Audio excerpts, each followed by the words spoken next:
Dari situ saya kembali ke ini Pak Rektor, Prof. Joni.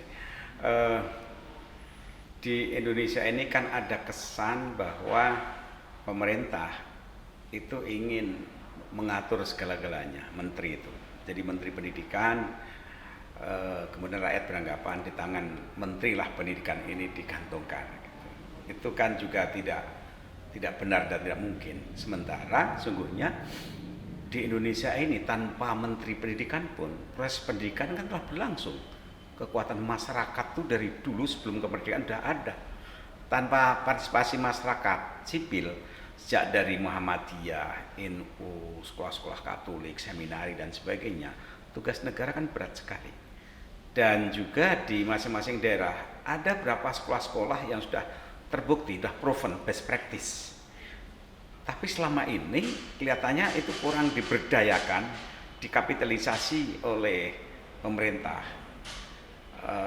Dengan demikian jangan pendidikan itu seragam seperti Mas Darmono katakan tadi. Pertama, tiap daerah juga punya distingsi-distingsi yang beda-beda. Dan kedua, lembaga-lembaga yang sudah membuktikan itu mestinya diberdayakan, diintervensi bantuan pemerintah saja biar naik. Menurut Anda sebagai pengamat praktisi pendidikan bagaimana melihat itu? Ya sebenarnya kalau akarnya kalau saya melihat kita itu terjebak pada low trust society. Jadi kita itu saling tidak percaya antara satu dengan yang lain. Pemerintah tidak percaya dengan koleganya yaitu universitas sehingga harus diatur begini begitu macam. Walaupun trennya sekarang sudah membaik. Yeah. Misalnya akreditasi. Dulu itu kita dipusingkan setiap prodi bahkan di level universitas setiap 5 tahun harus akreditasi dengan standar-standarnya itu. Nah jadi pendidikan mau distandarkan, padahal tadi kan kita sepakat ya, bagaimana mau distandarkan antara satu daerah dengan daerah lain nggak bisa distandarkan. Standarnya menurut saya juga kadang-kadang ada beberapa yang aneh. Misalnya contoh aja ini ya, ada standar diukur dari jumlah mahasiswa, calon mahasiswa yang mendaftar, kemudian mahasiswa yang diterima. Nah kalau universitas-universitas besar, itu butuh mahasiswa 100 yang daftar 10.000. Dari 10.000 tinggal dipilih mana yang paling bagus, diterima 100. Tapi ada pada kampus-kampus yang kecil butuh mahasiswa 100 yang datang cuma 20. Nah, padahal untuk biaya operasional butuh paling tidak katakanlah 50. Nah, jadi bagaimana akhirnya bisa dipilih butuhnya 100 yang datang cuma 20. Nah, akhirnya apa yang terjadi? Karena dipaksa kalau standar ini tidak terpenuhi nilainya jelek, kalau nilainya jelek artinya kepercayaan masyarakat turun, akhirnya ya muncullah istilahnya borang itu jadi dokumen yang harus diisi jadi bohong dan ngarang. Nah ini terjadi di banyak atau bahkan hampir semua universitas kalau saya bisa katakan ya. Terjadilah kebohongan. Nah ini menyebabkan low trust society juga semakin parah tadi. Nah sekarang ada kecenderungan membaik. Sekarang akreditasi berlaku untuk 25 tahun. Kemudian asal tidak ada laporan negatif dari masyarakat, akreditasi itu jalan terus.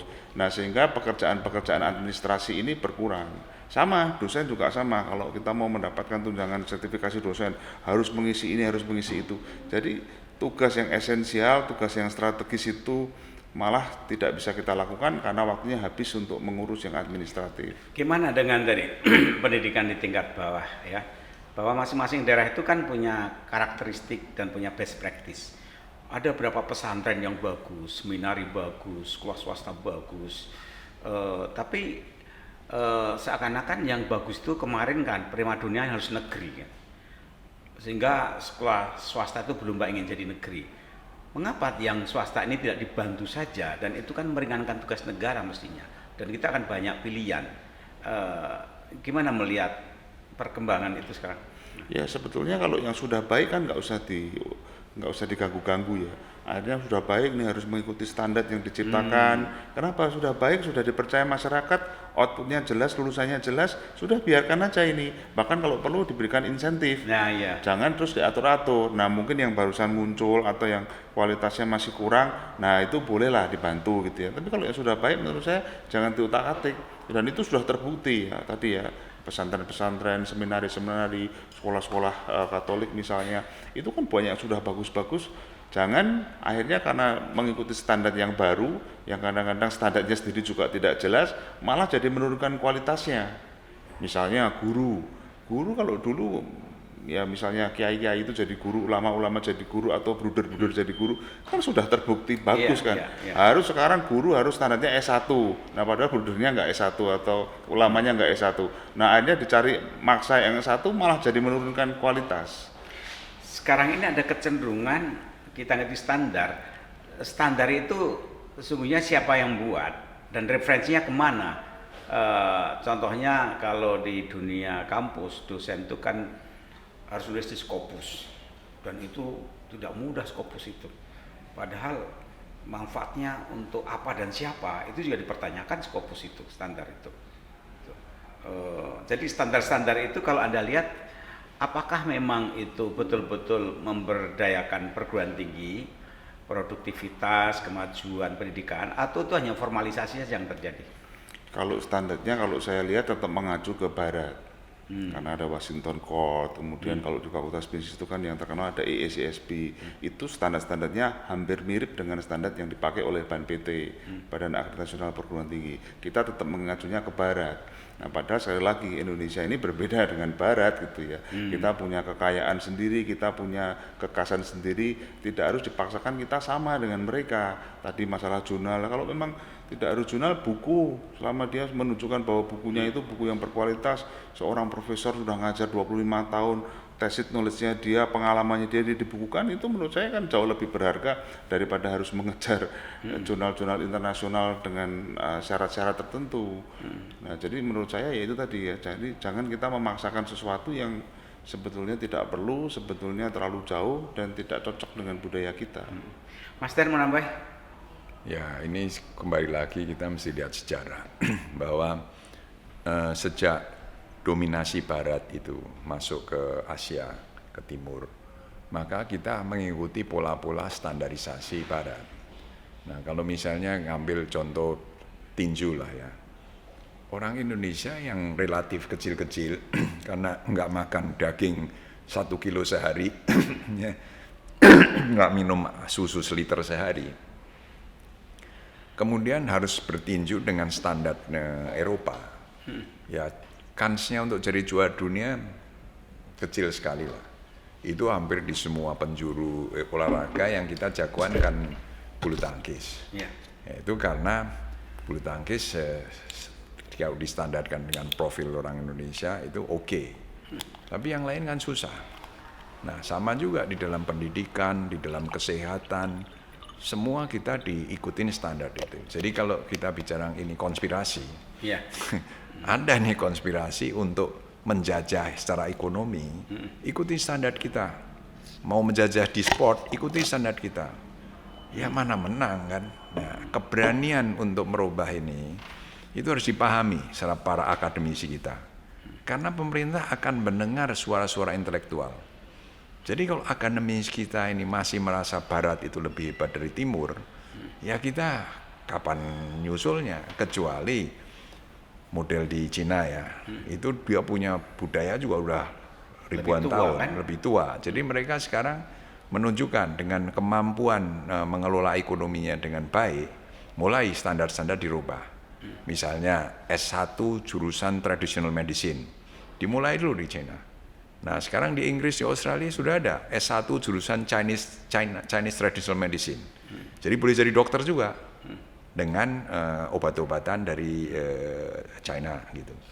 Nah kenapa kita enggak jamu misalnya distandarisasi Indonesia sendiri, dan itu yang orang-orang yang jual-jual, yang tabib-tabib kita, dukun-dukun lah ya, kasih gelar doktor dong, ya kan? Ini kan satu revolusi juga.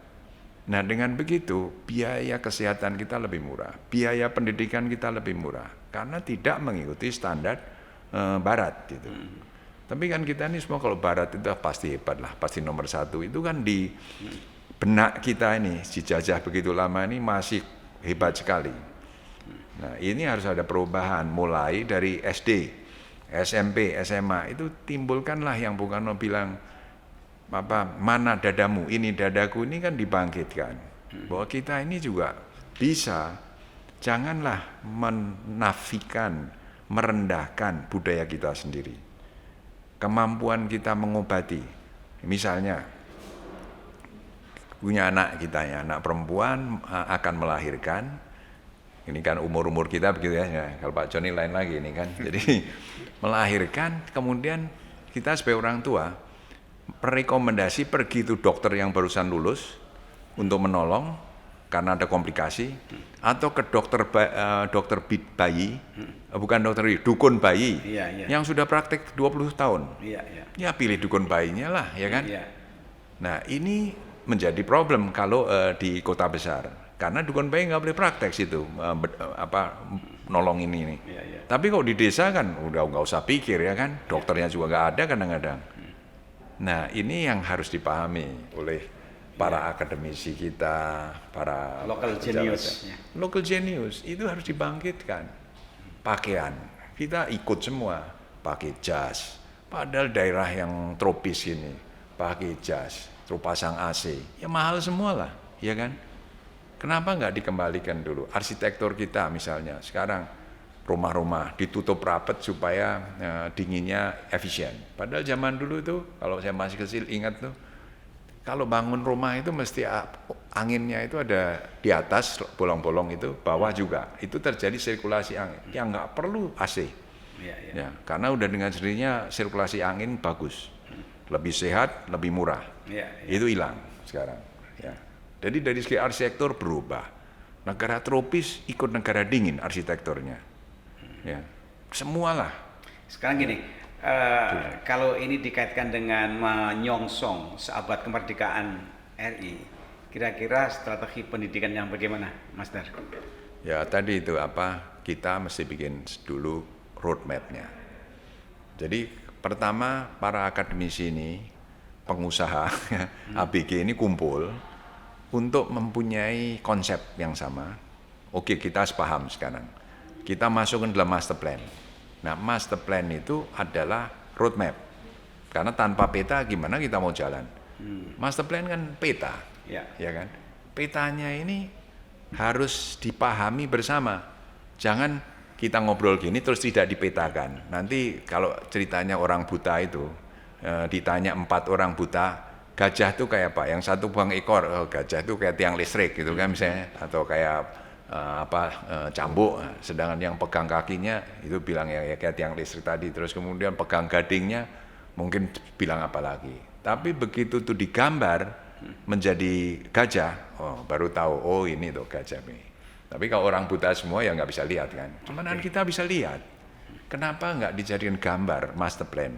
Inilah roadmap kita menuju pendidikan yang bagus. 25 tahun kemudian nanti kita tahu jalannya. Kalau selama 75 tahun kita nabrak-nabrak kayak orang buta, ya jangan diteruskan. Mulailah kita sekarang punya roadmap menuju ke 2045 itu jelas. Sehingga siapapun presidennya, siapapun gubernurnya, siapapun bupatinya, sudah dipikirkan roadmap oleh orang-orang pandainya Indonesia. Baik itu dari segmen akademisi atau orang pemerintah, orang pengusaha yang semua ini cinta Indonesia, orang pinter-pinter dalam bidang masing-masing, duduk bersama. Kita buat yang begini. Iya, Mas Joni. Sekarang ini kelihatannya yang vokal yang penguasa ya, dan penguasa itu parpol ya, dan parpol itu kan politisi dan pengusaha, akademisi itu di pinggiran aja kan. Kemudian kalau saya amati yang namanya dunia penelitian, yang ada kok keluh kesah ya, anggarannya kecil, tidak ada prioritas. Kemudian hasil penelitian itu tidak ada kesinambungan, berakhir hanya di arsip-arsip saja. Anda melihat nggak ada satu strategi penelitian yang mendekatkan pada seabad yang dikatakan roadmap Mas Darmono tadi? Ya sebetulnya kalau kita berbicara penelitian, itu penelitian yang relevan kan penelitian yang cocok dengan dunia industri. Apa yang menjadi kebutuhan industri, ini kalau kita berbicara tentang penelitian terapan ya, apa yang cocok dengan dunia industri itu yang dikerjakan. Nah Indonesia menurut saya kalau kita berbicara ke penelitian dasar, ya biarkan itu mungkin universitas-universitas yang besar dengan laboratorium yang lengkap berbicara penelitian dasar. Tapi pada sebagian besar universitas dan perguruan tinggi di Indonesia sebaiknya kalau melakukan penelitian terapan. Karena kenapa? Penelitian terapan itu jelas dibutuhkan. Nah untuk melakukan penelitian terapan itu kan harus kerjasama dengan industri. Nah pertanyaannya sekarang, apakah dosen-dosen kita, apakah peneliti-peneliti kita itu sudah gaul sudah mereka itu akrab dengan dunia industri, tahu kebutuhan dunia industri.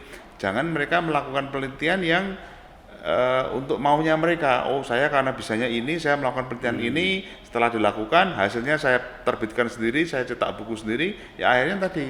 Jadi katanya guyonannya, hasil penelitian dosen-dosen kita itu kalau ditumpuk itu sudah sampai surga gitu, saking tingginya, tapi tidak berguna atau banyak yang tidak berguna. Nah, kenapa kok tidak berguna? Industri juga tidak mau beli, sehingga hilirisasi hasil penelitian itu juga nggak jalan karena tidak sesuai dengan kebutuhan mereka. Nah, sebetulnya kalau misalnya universitas yang di tengah kawasan industri itu kan bisa kerjasama dengan industri-industri yang ada daripada kampus bangun lab sendiri, dana juga terbatas. Apakah PU itu sudah melakukan seberapa jauh langkahnya? Ya kita sudah ke sana, walaupun harus saya akui juga belum bisa terlalu masif ya. Masih ada tadi kembali lagi ke low trust society tadi, masih ada ketidakpercayaan dari beberapa pelaku industri nanti kerahasiaan datanya gimana, kerahasiaan hasil penelitiannya bagaimana. Padahal sebenarnya kalau di luar negeri ini jalan sekali. Jadi konsorsium universitas dengan industri bangun lab sendiri gitu ya, hasilnya di-share. Tentu ada yang boleh di-share ke publik, ada yang tidak ya. Tapi hasilnya digunakan untuk industri. Daripada misalnya Samsung bangun lab sendiri, Unilever bangun lab sendiri, Philips Industry bangun lab sendiri. Ini kan terlalu kecil-kecil. Harusnya kalau satu aja digabung, nah itu bisa besar sekali. Nah kita menuju ke sana, Mas Komar. Jadi mestinya Menteri Pendidikan dan Perindustrian itu di hulunya kerjasama ya, Iya. untuk buat kebijakan yang di bawahnya ya. Iya. Jadi nggak berjalan sendiri-sendiri. Kalau Iya. nggak nanti Dikti punya kebijakan penelitiannya ternyata nggak sesuai dengan yang Kementerian Perindustrian atau dunia usaha butuhkan. Nah nanti kan jadi aneh. Itu yang kata Mas Darmono tadi, kita memang tidak punya strategi, tidak punya roadmap ya. Padahal aset kita, aset intelektual, kampus, dana, kebutuhan, market itu kan luas sekali. Karena kita tidak punya roadmap, maka orang lain yang memanfaatkan. Dan secara kuantitatif mahasiswa kita kan banyak jumlahnya, lebih banyak dibanding perguruan tinggi di China Iya. jumlahnya. Tapi produk kualitasnya itu kemudian orang mempertanyakan gimana mengatasi itu ya Mas Dar ya kira-kira. Ya, kalau sekarang ini kan ada Menteri Tata Ruang, Menteri ATR, kemudian antara Menteri PUPR yang punya dana banyak, yang juga terlibat dalam sebenarnya dalam tata ruang juga. Ada Menteri Bappenas yang perencanaan, ada Menteri Pendidikan yang punya roadmap sendiri, ada Menteri Perindustrian, ada yang perdagangan.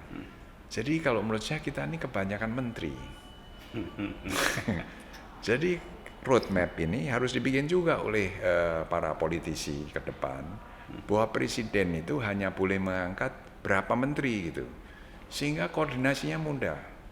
Kalau saya ambil organisasi militer ya, seorang jenderal itu hanya boleh punya bawahan 8 itu misalnya kolonel ya kan, yang lain itu pembantu-pembantunya. Nah kolonel punya lagi 8 lagi. Sehingga manusia ini sebetulnya hanya mampu mengontrol 8 orang directly. Lebih dari 8 orang itu sudah tidak efektif. Ya, itu pun harus yang orang memang punya leadership yang strong, baru bisa pegang 8. Kalau yang umum-umum ya pegang 3-4 lah, ya kan. Kalau yang hebat itu bisa pegang 8 dan turun lagi 8 ke bawah. Nah, dengan sistem organisasi yang seperti itu komandonya cepat, diskusinya juga cepat. Kalau sekarang di kabinet kita ada begitu banyak menteri, menterinya masing-masing punya agenda politik sendiri-sendiri karena dari partai. Ini mesti orang-orang pinter Indonesia ini duduk bersama, membuat roadmap juga buat presiden-presiden yang akan datang. Ini loh Pak, yang benar tuh begini gitu. Ya, dijual ke para politisi, dijual ke partai-partai. Yang ngatur tuh kan mesti orang-orang pinter lah ya, yang bikin roadmap gitu. Masa kita nggak punya roadmap ke arah ke sana ya kan? Oke. Ada closing statement, kita sudah cukup sebagai mengantarkan, memberikan semoga memberikan stimulasi kepada para pemirsa. Kira-kira ada closing statement? Ya, Mas? jadi kalau kita berbicara kenapa orang, karena saya di pendidikan tinggi ya, kenapa orang kuliah?